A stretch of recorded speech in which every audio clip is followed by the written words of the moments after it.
Welcome, man.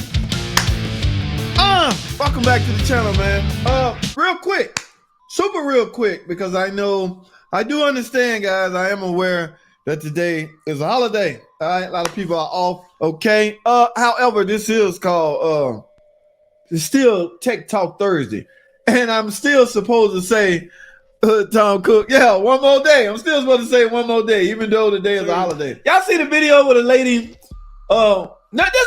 Now I know I had the thumbnail. The thumbnail was taken off Google, but that's how that really played out. This lady in the shop actually trying to figure out or trying to explain to us that that's not my fault. I didn't know.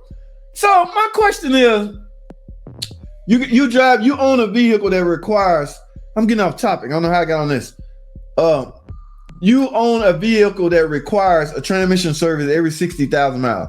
Depending on your driving habits, I left that out, but Schedule A or Schedule B, depending on that. Your transmission, technically here in Atlanta, yeah, we all drive crazy. So 60K. Now, her defense was, well, I didn't know. That should be under warranty because I didn't know.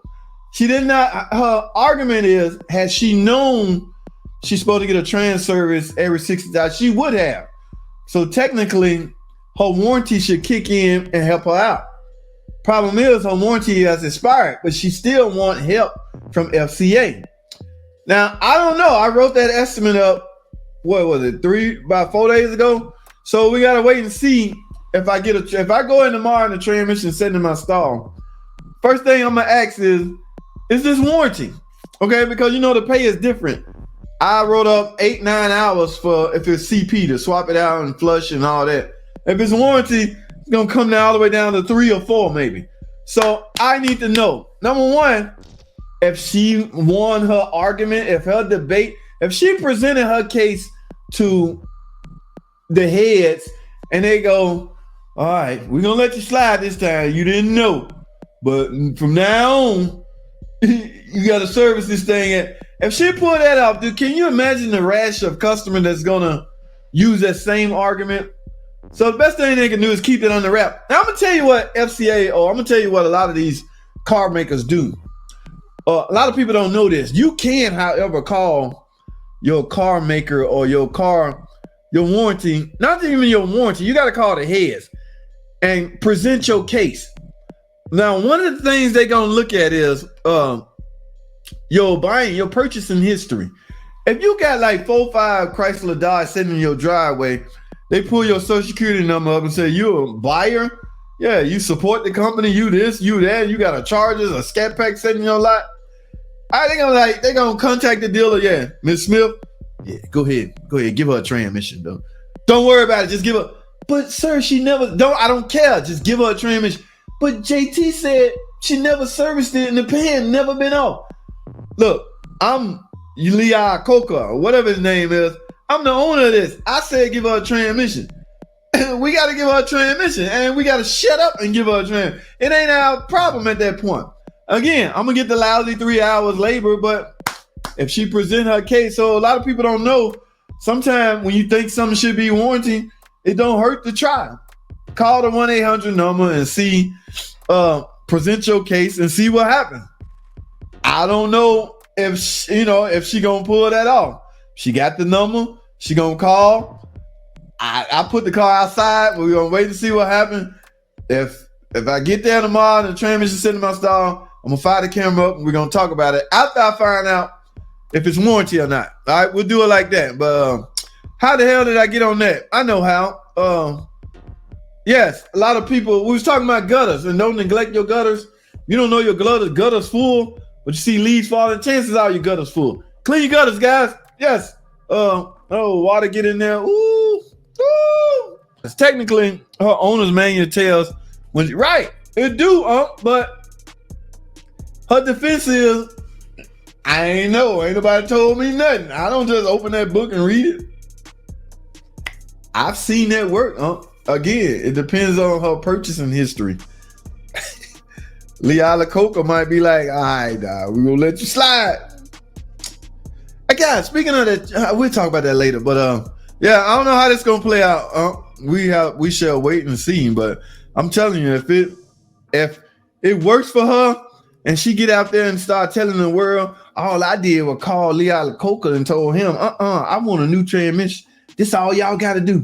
So that 1-800 number going to be ringing off the hook. Everybody want another transmission because they neglected to maintain theirs. Maintenance information should be in the owner's manual. That's no one ever read. Right. They so fancy now with the manuals. Fix it. They on disc now. So remember, car makers used to put a book, a pamphlet in your glove box. Now you open it up, you might find a CD or DVD in there.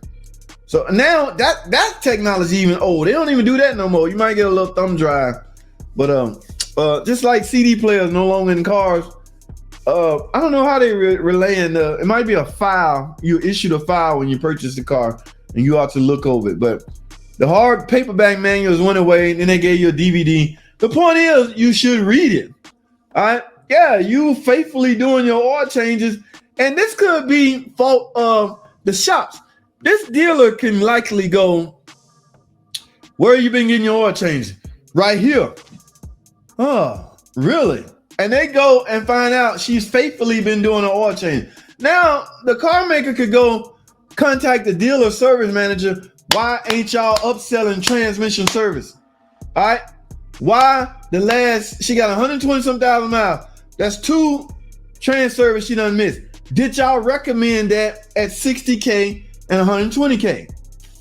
All right? If they go back and look at her records, look at the back of the repair order, and no mechanic, no oil change guy, nobody recommended it, it could be, you know what I'm saying? That's why sometimes I take a little beating when I try to upsell stuff. Guys, it's for me and you. It's for me because it's lucrative, and it's for you because you should feel confidence knowing you gotten it done. When I write up a diff service, that has to be the easiest maintenance service there is on a car, differential service. You unscrew the plug, let the fluid roll out.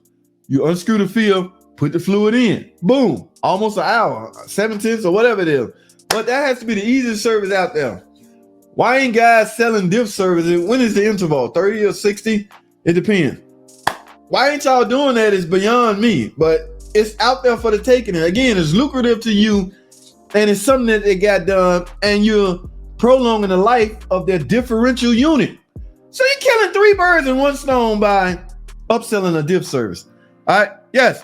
Only when needed. The flack dealers take is when a customer bring their car and watch, they try to sell me a bunch of stuff I don't need. So that's and not only that, they probably hide. So the dealership take a beating, man. I hear people all the time, don't never take your car to the dealership. My buddy Paul Joe used to call the dealership the Stealership. That's catchy. It's a nice little phrase, but it don't apply to our dealership because we let you know what you need. Even if brothers, wherever I'm at selling service, like I did on that Durango, I went in there and talked to her. She had a ticking problem. Look, we have it in here. You got a real good deal on this ticker. We don't think you're gonna need cams. She was like, ooh, thank you.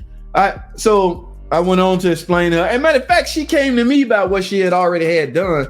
So we simply did everything she haven't been done. Now she drove off in confidence knowing.